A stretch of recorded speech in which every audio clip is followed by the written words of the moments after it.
कि वक्त के जालिम लोग इस मुल्क में कमजोरों पर जुल्म कर रहे हैं। आप अपने वोट के जरिए उन हुक्मरानों को ये पैगाम देना नहीं चाहेंगे कि हम तुम्हारे गलत पॉलिसियों को कबूल नहीं करने वाले हैं। अगर आप अपने वोट का इस्तेमाल नहीं करेंगे तो याद रखिए, आप पिछले 5 या 10 साल से जो बीजेपी की गलत पॉलिसियां हैं, आप उसको कबूल करने तैयार हो गए।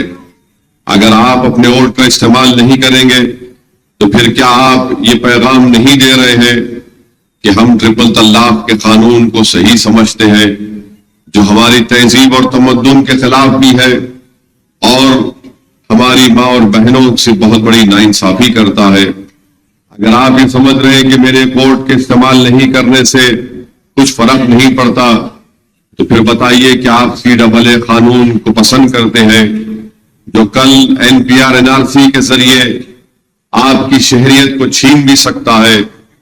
अगर आप ये समझ रहे हैं कि अगर मैं 3-4 लोग हम अपने वोट का इस्तेमाल नहीं करेंगे तो इससे क्या फर्क पड़ता है, फर्क ये पड़ता है कि आप उन लोगों की तायीद कर रहे हैं जिन्होंने गोश्त के नाम पर मासूम लोगों की मॉब लिंचिंग कर दी।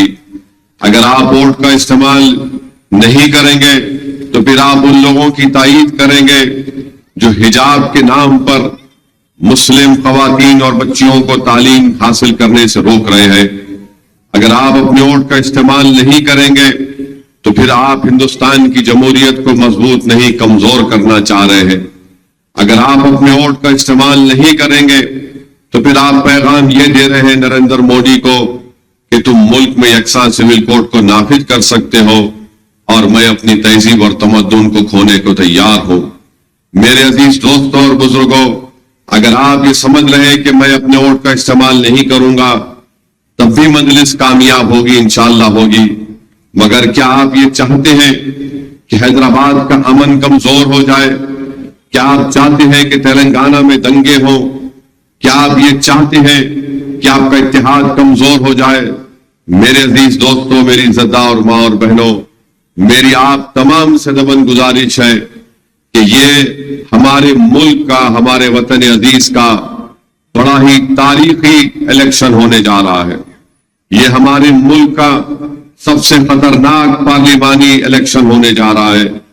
ये वो इलेक्शन है जहां पर हम या तो तारीख बनाएंगे और उस तारीख बनाने के जरिए हम जिन्होंने कमजोरों का हक छीना उनको इख्तिदार से बेदखल करेंगे, या फिर हम तारीख का हिस्सा बन जाएंगे।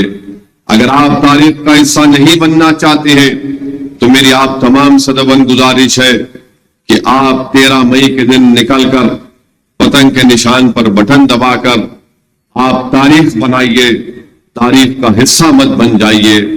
आप मजलूमों का साथ दीजिए, आप जालिमों का साथ मत दीजिए। आप हक का साथ दीजिए, आप बातिल का साथ मत दीजिए। आप इंसाफ के उसूल के लिए पतंग के निशान पर बटन दबाइए।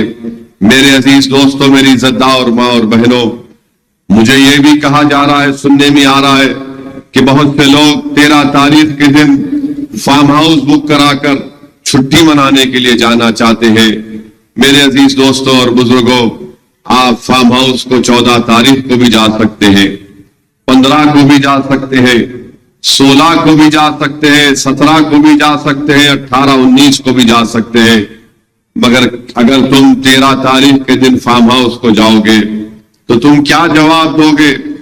उत्तर प्रदेश में, मध्य प्रदेश में जिन गरीबों के घरों को बुलडोजर से तोड़ दिया गया, जिन हरियाणा में एक गांव में एक नहीं 60-70 घरों को तोड़ दिया गया, जो आज भी आसमान के नीचे किसी टेंट के नीचे अपनी जिंदगी गुजार रहे। तुम फार्म हाउस को जरूर जाओ, मगर क्या आपको यह हक नहीं पहुंचता कि जिस ताकतों ने जिन गरीबों को बेघर कर दिया बुलडोजर लगाकर, क्या कम से कम तुम अपने वोट से उन बुलडोजर इस्तेमाल करने वालों को आप पैगाम तो दे सकते हैं ना हैदराबाद से कि हम तुम्हारे इस फैसले को नापसंद मानते हैं, हम तुम्हारे फैसले को नापसंद करार देते हैं, हम तुम्हारे इस एक्शन को गैर कानूनी करार देते हैं।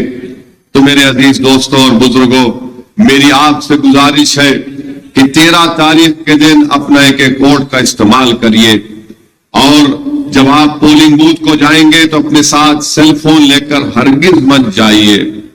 सेल फोन लेकर जाना इसकी इजाजत नहीं है। पिछले असेंबली के इंतखाबात में बहुत से हमारे दोस्त, अहबाब, बुजुर्ग अपने अफराद खानदान के साथ वोट डालने गए पोलिंग बूथ को, मगर जब पोलिंग बूथ में सेल फोन देखा और प्रिसाइडिंग अफसर ने कहा कि बाहर रख कर आइए, और बाहर रखने का कोई इंतजाम नहीं होता है, तो वो नाराज होकर चले गए और उनके पीछे उनके अफराद खानदान के लोग भी बगैर वोट डाले चले गए। तो मेरी आपसे गुजारिश है कि सेल फोन लेकर मत जाइए। जब अंदर जाएंगे पोलिंग बूथ में तो मशीन के ऊपर जो पहला नंबर होगा वो पतंग के निशान का होगा।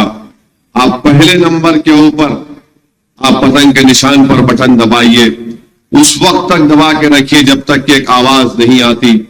फिर मशीन के बाजू एक छोटी मशीन होगी जिसमें आप जब पतंग के निशान पर बटन दबाएंगे तो चिट्ठी निकलेगी, उस चिट्ठी पर पतंग का निशान होगा।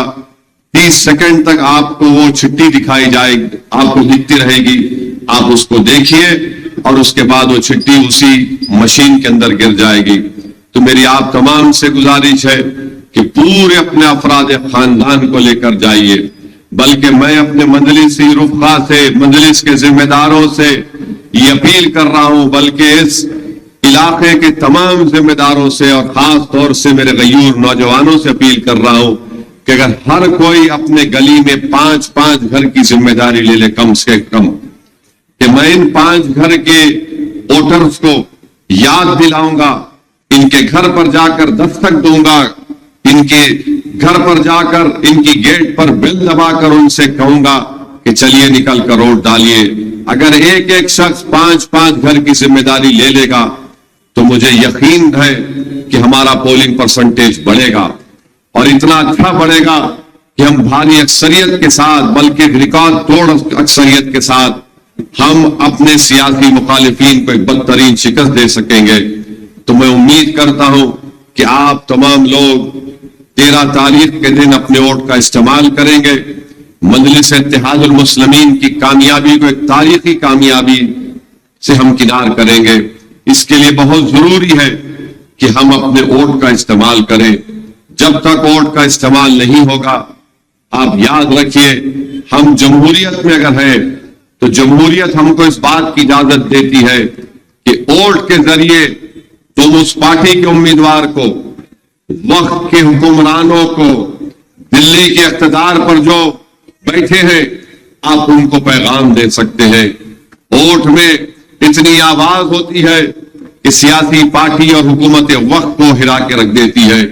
तो मेरी आपसे गुजारिश है मेरे अजीज दोस्तों और बुजुर्गों और गयूर नौजवानों, और खास तौर से उन नौजवानों से अपील कर रहा हूं जो पहली मर्तबा अपना वोट डालने जा रहे हैं, मेरी आपसे भी गुजारिश है कि आप लोग सियासत में दिलचस्पी लीजिए।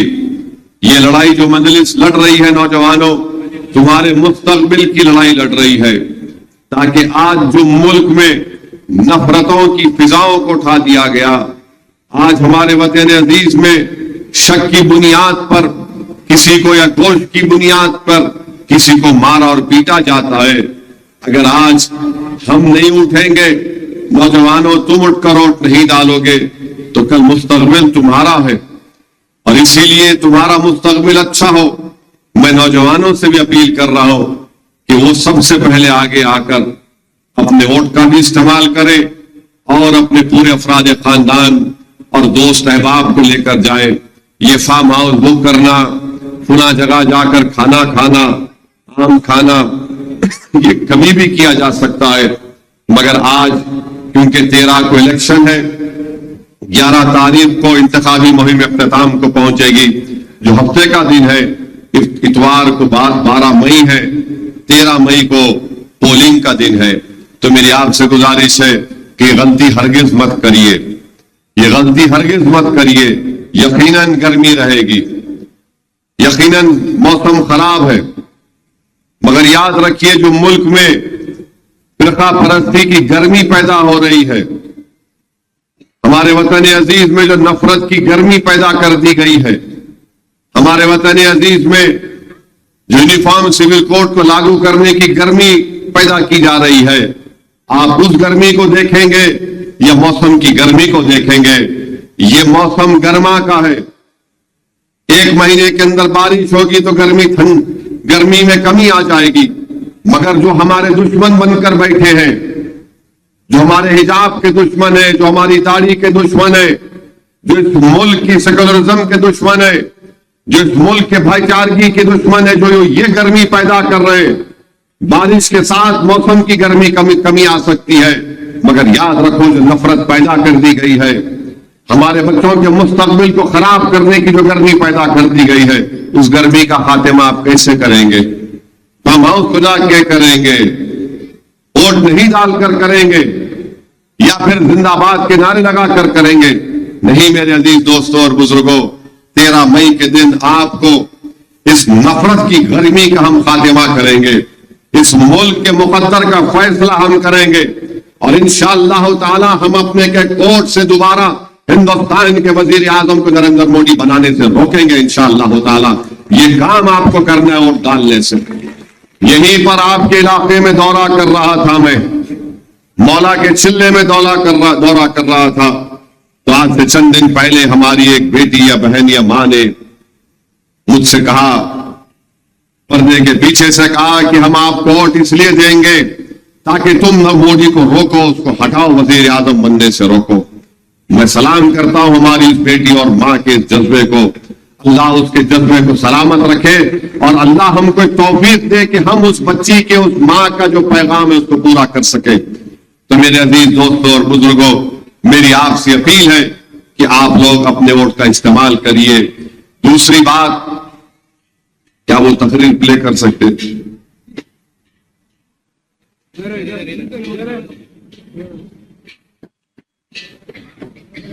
मैं आपको बताना चाह रहा था कि हमारे मुल्क के वजीर आजम जो आजकल तकरीर कर रहे हैं, इलेक्शन के जलसों में वोट की खातिर जो तकारीर प्राइम मिनिस्टर कर रहे हैं, यानी आप अंदाजा भी नहीं कर सकते कि कोई शख्स रोड पर बैठकर भी इतनी गंदी गुफ्तगू, इतनी तकरीर नहीं कर सकता। और अफसोस की बात तो यह है कि वजीर आजम ने कर्नाटका में एक प्रजला रेवन्ना, उनकी एक ताईदी पार्टी के उम्मीदवार के लिए इलेक्शन की इंतखाबी मुहिम में गए, जलसा किए और जलसे में उन्होंने उस शख्स के वोट के लिए आवाम से अपील की। आपको जानकर तकलीफ होगी कि वो शख्स के पास 2000 गंदे वीडियोस निकले खवातीन के। और कौन सी खवातीन कि उसने 70 साल औरत को तकलीफ दी, पुलिस कांस्टेबल है या पुलिस का ऑफिसर है, उनका वीडियो बनाया, टीवी के एंकर है, माने गंदगी है पूरा उसमें। ऐसे शख्स के लिए नरेंद्र मोदी जाकर, बावजूद उसके कि उनको खबर उस वक्त मालूम था कि ये शख्स गंदा है, बदकिरदार है, औरतों पर जुल्म करता है, उनका इस्तेसाल करता है, उसके लिए नरेंद्र मोदी वोट मांगे। अब बताइए आप, आज वो शख्स जब उसका वीडियो निकल गए, जर्मनी को भाग गया और नरेंद्र मोदी बोलते हैं नारी शक्ति, मैं खवातीन को 33% रिजर्वेशन दिया, मैं खवातीन का भाई हूं, मैं मुस्लिम खवातीन को ट्रिपल तलाक के कानून दे दिया। बताओ नरेंद्र मोदी, आपने कैसे इस गंदे बदकिरदार के लिए तुमने वोट का मुतालबा किया और कैसे तुम्हारी सरकार उसको बेंगलुरु एयरपोर्ट से जर्मनी भाग गया, वो जर्मनी में बैठा हुआ है। आज 2000 बल्कि सौओं की तादाद में खवातीन की जिंदगियों को बर्बाद कर दिया ये शख्स। मगर नरेंद्र मोदी उसके लिए वोट का मुतालबा करे। फिर उनकी एक तकरीर है जहां पर उन्होंने अपनी तकरीर में तकरीर सुनाओ। पहले जब उनकी सरकार थी उन्होंने कहा था कि देश की संपत्ति का पहला अधिकार मुसलमानों का। इसका मतलब ये संपत्ति इकट्ठी करके किसको बांटेंगे? जिनके ज्यादा बच्चे हैं उनको बांटेंगे, घुसपैठियों को बांटेंगे, क्या आपकी मेहनत की कमाई का पैसा घुसपैठियों को दिया जाएगा? ये कांग्रेस का मैनिफेस्टो कह रहा है। माताओं बहनों का सोने का हिसाब करेंगे, उसकी छठी करेंगे, जानकारी लेंगे और फिर उस संपत्ति को बांट देंगे और उनको बांटेंगे जिनको मनमोहन सिंह जी की सरकार ने कहा था इस संपत्ति पर पहला अधिकार मुसलमानों का। भाई बहनों, ये अरबन नक्सल की सोच, मेरी माताओं बहनों, ये आपका मंगलसूत्र भी बचने नहीं देंगे, यहां तक जाएंगे। अब पहले जब उनकी सरकार थी उन्होंने क्या कहा वजीर आजम ने, मैं अपनी तकारीर में कह रहा था, तो बहुत से ये बीजेपी के चमचे हैं, बहुत से मुनाफिकीन हैं, बहुत से कमजोर लोग हैं, बहुत से जमीर फरोश भी हैं जो कह रहे थे असदुद्दीन ओवैसी जज्बात में लाने के लिए कह रहा है।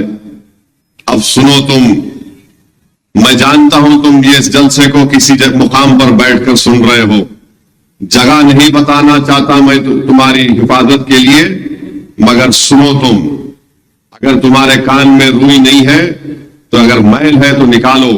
और मेरे अजीज दोस्तों और बुजुर्गों, आपको भी सुनाने के लिए, ताकि आप सुन ले, 133 करोड़ अवाम का वजीर आजम 17 करोड़ मुसलमानों को घुसपैठी बोल रहा है। 17 करोड़ मुसलमानों को घुसपैठी। और घुसपैठी का मतलब क्या है? जो बांग्लादेश, बर्मा, अफगानिस्तान, पाकिस्तान से आके इलीगल तरीके से रहते हैं। कैसे घुसपैठी हमें बताइए आप। आखिर क्यों वजीर आजम 17 करोड़ मुस्लिम अल्पसंख्यक समाज की इतनी बेइज्जती क्यों करना चाहते हैं? इतनी नफरत क्यों है उनकी दिल में? अरे हम आपको वोट नहीं दिए, नहीं देंगे अलग बात है, मगर क्या आप हिंदुस्तान के जो वजीर आजम है तो भारत का हिस्सा है, 17 करोड़ के मुसलमान नहीं है? तुमको कांग्रेस को गाली देना है, दो तुम कांग्रेस को, मगर क्या हक बनता है वजीर आजम को कि देश की, मुल्क की 14% आबादी को घुसपैठिया कहे? क्या हक पहुंचता है वजीर आजम को कि मुस्लिम खवातीन पर इल्जाम लगा दिया जाए कि ज्यादा बच्चे पैदा करते? झूठ बोलते हैं नरेंद्र मोदी, दुनिया का सबसे बड़ा झूठ बोलने वाले का नाम नरेंद्र मोदी।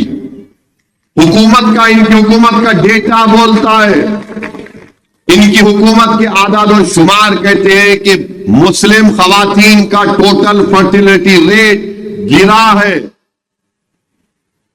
ये इसका जिक्र नहीं करते। और क्या कह रहे हैं कि हिंदू बहनों से कह रहे हैं कि तुम्हारे गले का मंगलसूत्र निकालकर घुसपैठियों को दे दिया जाएगा, यानी मुसलमानों को दे दिया जाएगा। नरेंद्र मोदी, आप कितनी नफरत पैदा कर रहे हैं इलेक्शन जीतने के लिए।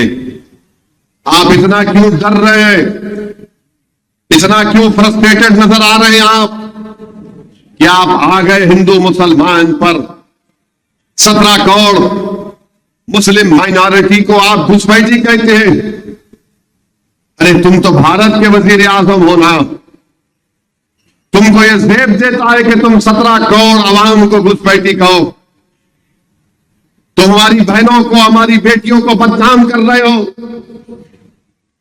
और बताना यह चाह रहे हैं हिंदू समाज को कि अगर एक दिन मुसलमानों की आबादी बढ़ते जाएगी तो हिंदुओं से ज्यादा हो जाएगी। कभी नहीं होगा, कभी नहीं होगा, बता रहा हूं आपको।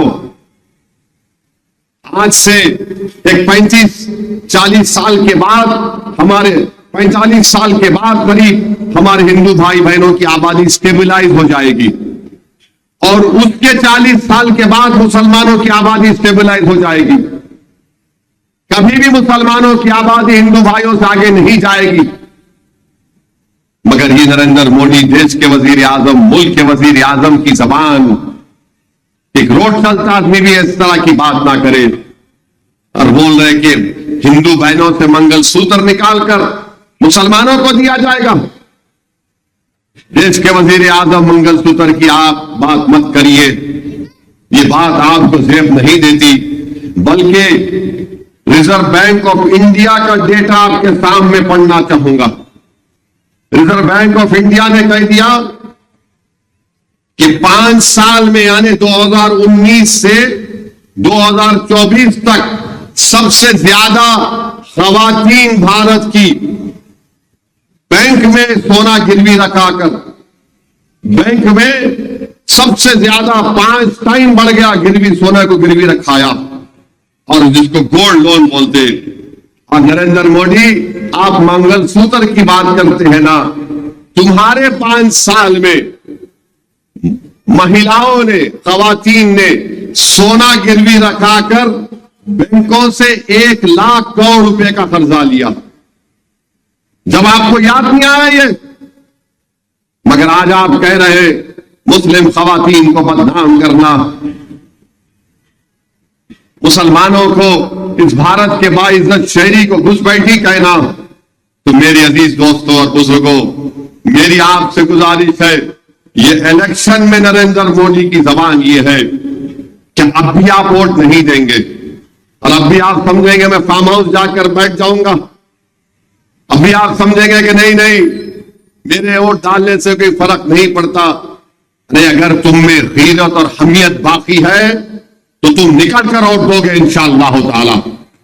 अगर तुम्हारे में जज्बात है तो तुम निकल कर वोट दोगे, और वोट इसलिए दोगे कि जमहूरियत आपको इजाजत देती है कि कोई अगर किसी के बारे में बकवास करेगा और झूठ बोलेगा तो हम उसको सच नहीं मानेंगे।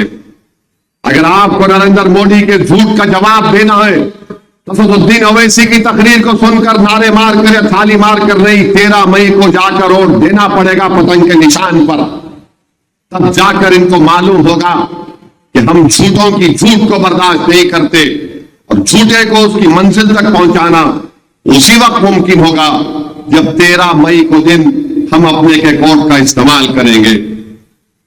चौथी बात यह कि कल अमित शाह आए थे यहां पर पुराने शहर में, कहां थे, हाँ वो लाल दरवाजे में आए थे। अमित शाह साहब, ये इतने लोगों को आप जमा करें, हमारे तालाब कट्टे में एक सांचक मंजा हो गया तो उससे ज्यादा पब्लिक आती है अमित शाह।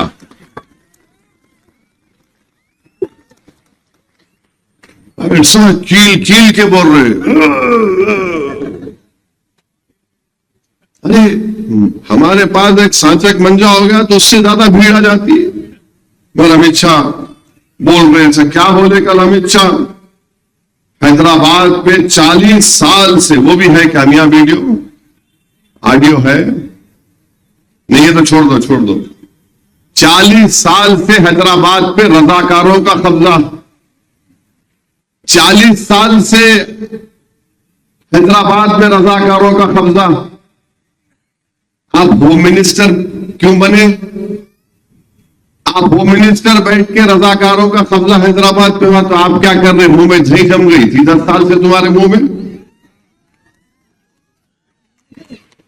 रजाकारों का कब्जा 40 साल से, कभी रजाकारों का कब्जा तो कभी आईसिस का अड्डा पुराना शहर, तो कभी रोहिंग्याओं का अड्डा, तो कभी सर्जिकल स्ट्राइक कर देंगे हम।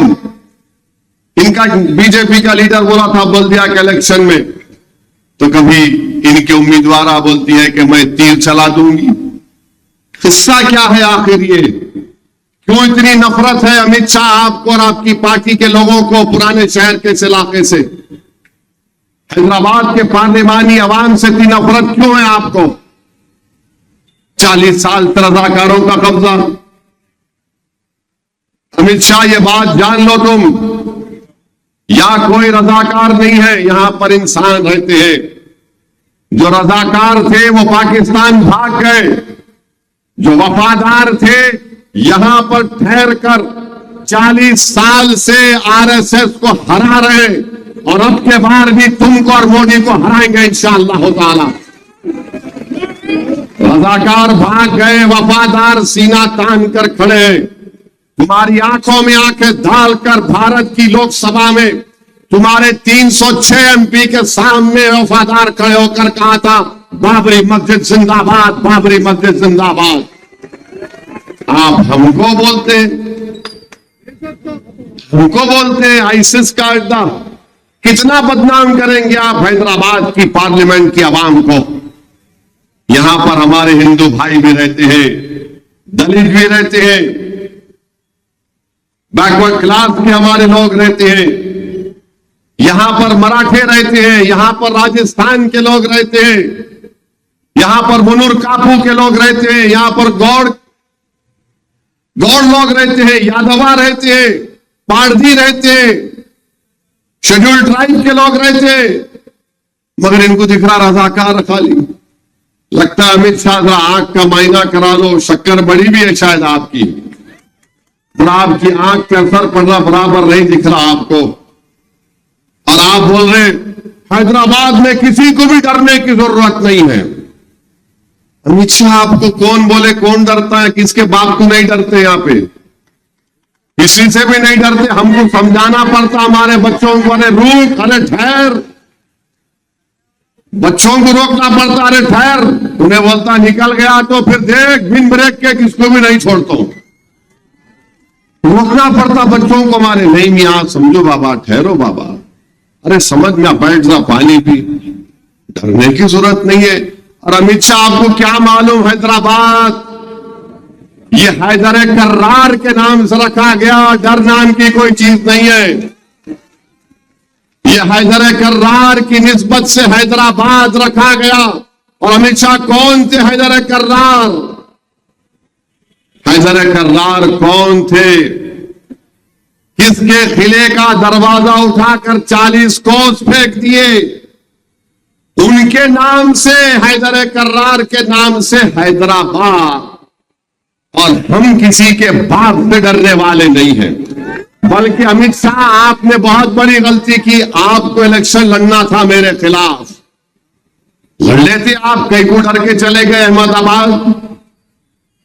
बोल रहे यहां डरने की जरूरत नहीं है, मगर अमित शाह तुम्हारी जबान से मुसलमान तो मैं निकाल ही लिया। असदुद्दीन ओवैसी का डर तुमको अपनी जबान से बोलना पड़ा, हिंदू और मुसलमान। डरते तुम हो, डरते तुम हो, इसीलिए आज तुमने हैदराबाद में आकर यह कहा। मगर अमित शाह जान गए कि हैदराबाद में हवा का रुख किधर है, हैदराबाद में हवा का रुख किस तरफ है। अफसोस मुझे इस बात का होता है कि मुल्क के होम मिनिस्टर है। कभी तुम तारीख उठाकर पढ़ लेते, कभी तुम पंडित सुंदर लाल की रिपोर्ट को पढ़ लेते। तुम 40 साल से रजाकारों के कब्जे में कर तुमने उन तमाम लोगों की कुर्बानियों को, उन तकालीफ को तुमने उन पर नमक फेंका। अरे उस जमाने में कर्नाटका बना, महाराष्ट्र बना, हैदराबाद बना। बताओ अमित शाह का तुम तारीख को नहीं जानते? भारत के आप होम मिनिस्टर है और आपको इसका कुछ अंदाजा नहीं है। तुमने ये जुमला कहकर, ये तकरीर में बात कहकर अमित शाह, तुमने पटेल की तौहीन की है, तुमने सरदार पटेल की तौहीन की है, क्योंकि तुम तारीख को जानते नहीं हो। और ये बोलना 40 साल से रजाकारों के कब्जे में है। क्या हैदराबाद भारत का अटूट हिस्सा नहीं है अमित शाह? हैदराबाद भारत का अटूट हिस्सा है और रहेगा इंशाअल्लाह ताला। मगर देश का होम मिनिस्टर बौखला गया है, डर गया है, समझ में नहीं आ रहा कि क्या करना पड़ेगा। 40 साल से इनका कब्जा। अरे मेरे दोस्त, इनकी फिरका परस्ती, इनकी नफरत, कभी आईसिस का अड्डा, कभी ये कर देंगे, कभी वो कर देंगे। तो मैं आपसे अपील कर रहा हूं कि 13 तारीख के दिन आप अपने वोट का इस्तेमाल करिए। मैं हैदराबाद के एक पार्लिमानी हल्के के हमारे तमाम हिंदू भाई बहनों से, दलित भाई बहनों से, बैकवर्ड क्लास के भाई बहनों से, ट्राइबल भाई बहनों से ये अपील कर रहा हूं, उनको समझा रहा हूं कि आपके और हमारे हैदराबाद की आवाम के ख्वाब एक ही है। वो ख्वाब यही है कि जब कोई भूखा होगा तो उसको खाना मिलेगा, जब कोई किसी को तालीम दिलाना चाहता है उसको स्कूल मिलेगा, अगर कोई गरीब है तो उसको रोजगार मिलेगा, उसको इज्जत मिलेगी, उसका एहतराम किया जाएगा। किसी को गलती से पुलिस उठाकर ना मारेगी, ना कोर्ट में या फिर जेल में डालेगी। यही तो हमारी जद्दोजहद है हैदराबाद के पार्लिमानी हल्के के लिए। मगर आज अमित शाह आकर इस तरह की वाहियात बातें करके जाते हैं। मगर अमित शाह की जबान से ये नहीं निकलेगा, ना मोदी की जबान से निकलेगा कि हमारी 2000 स्क्वायर किलोमीटर सरजमीन पर चीन कब्जा करके बैठा हुआ है। डेमसांग डेमचाक को हम खो देंगे, और जब वो खो देंगे तो सियाचिन भी हमारे पास से चला जाएगा। हम 25 पेट्रोलिंग पॉइंट पर हमारी फौज पेट्रोलिंग नहीं कर सकती क्योंकि चीन बैठा हुआ है। और नरेंद्र मोदी बोलते 56 इंच का सीना। अरे नरेंद्र मोदी, अगर आप 56 इंच का सीना बोलते हैं, आप घुसपैठी बोलते हैं ना। वो चीन की फौज जो डेप्सांग डेमचाक में बनाकर घर बनाकर बैठी हुए, निकालो उनको घुसपैठियों को। हिम्मत है तो दिखाओ, आंखें दिखाओ चीन को। तुम अपने आप को जेम्स बॉन्ड और रैम्बो समझते हो तो निकालो चीन को। 4 साल से चीन बैठा हुआ है, सिर्फ बातचीत करता।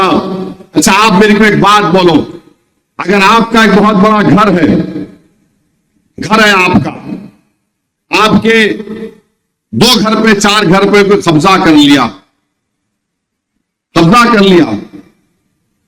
आप उस घर से उन्हें दुकान खोलता उन्हें, आप उस घर से जाके खरीदते सामान, दूसरे खरीदते होंगे। आप बोलते मेरी घर पे कब्जा करके इन्हें, हैदराबाद में कहावत क्या है कि चाहे वो नाना की दुकान पे मामू की फातिहा बोलते नहीं बोलते।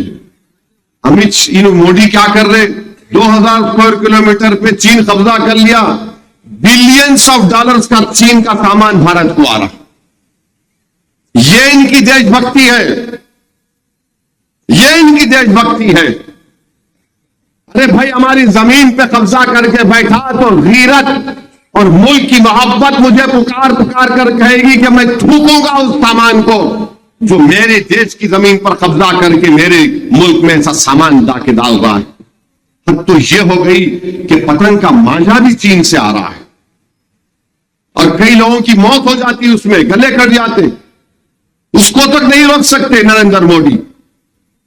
मेरे अजीज दोस्तों और बुजुर्गों, मेरी आपसे गुजारिश है कि मुल्क में नफरत बहुत ज्यादा बढ़ चुकी है, बहुत ज्यादा।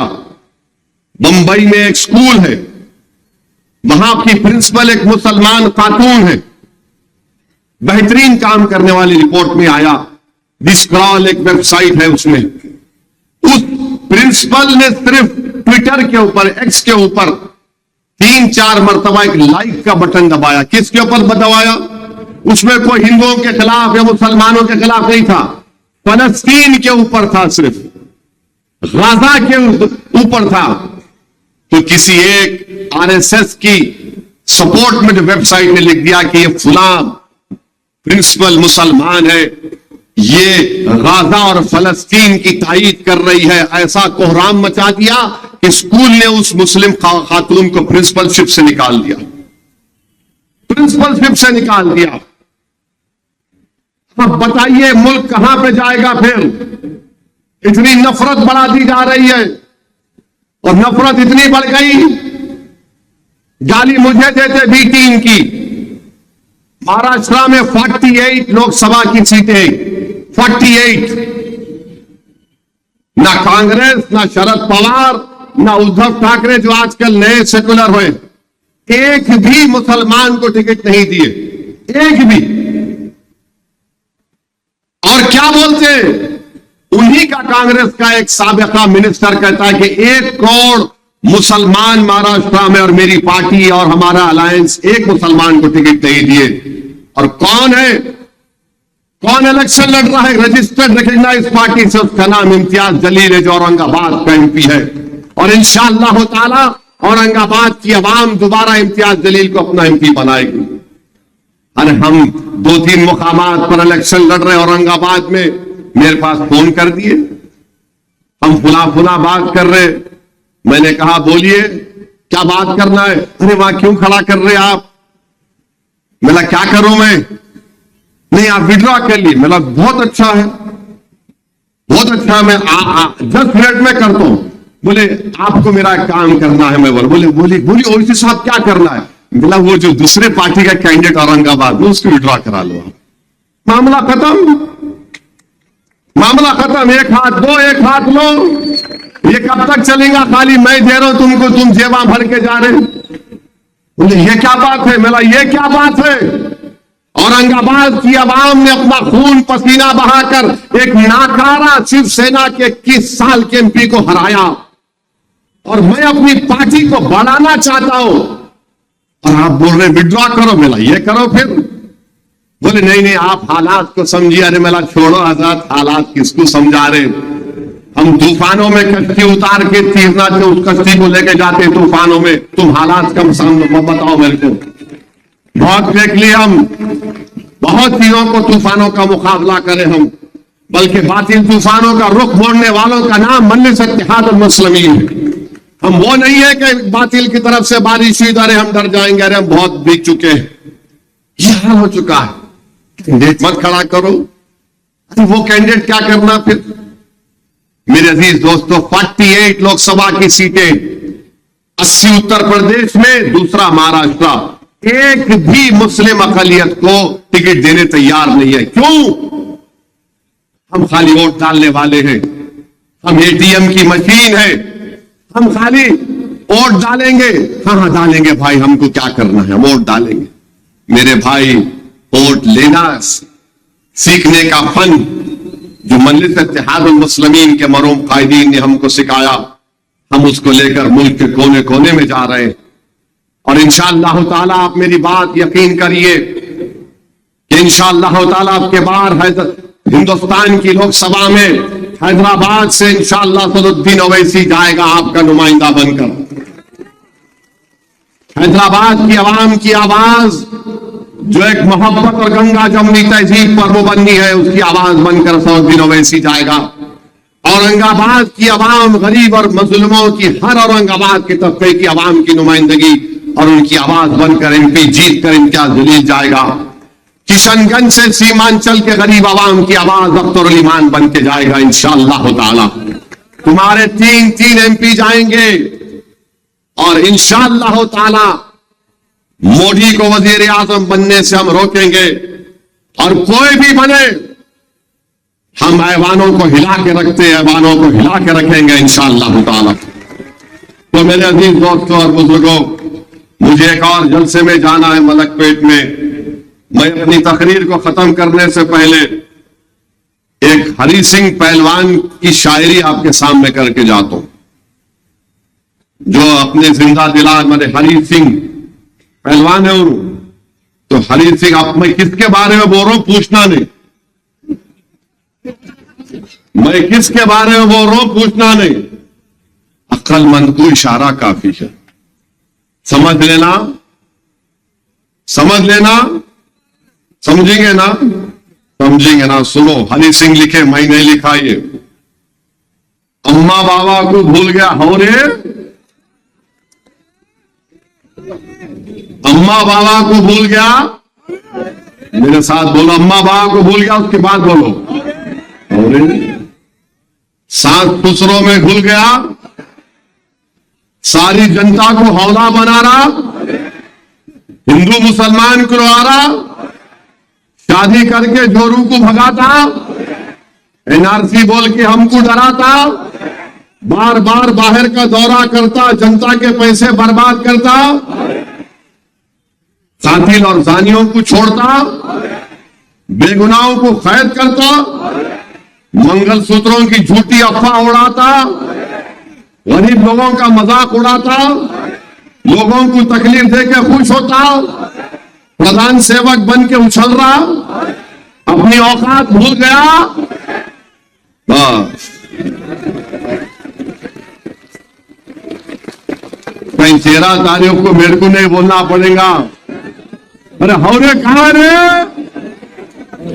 पूरे रहना, मैदान में रहेंगे ना, पूरे रहेंगे ना, सबको लेके जाएंगे ना, अपनी बेगम अम्मा को लेके जाएंगे, डरने से को बाबा नहीं मां बोलो, बूढ़ों को लेके जाना, तो कोई उन्हें बोलेगा हौरे बोल के फिर।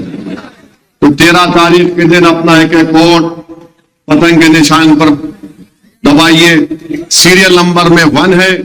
सुबह 7 बजे से शाम में 6 बजे तक पोलिंग होगी। सुबह 7 बजे से शाम में 6 बजे तक।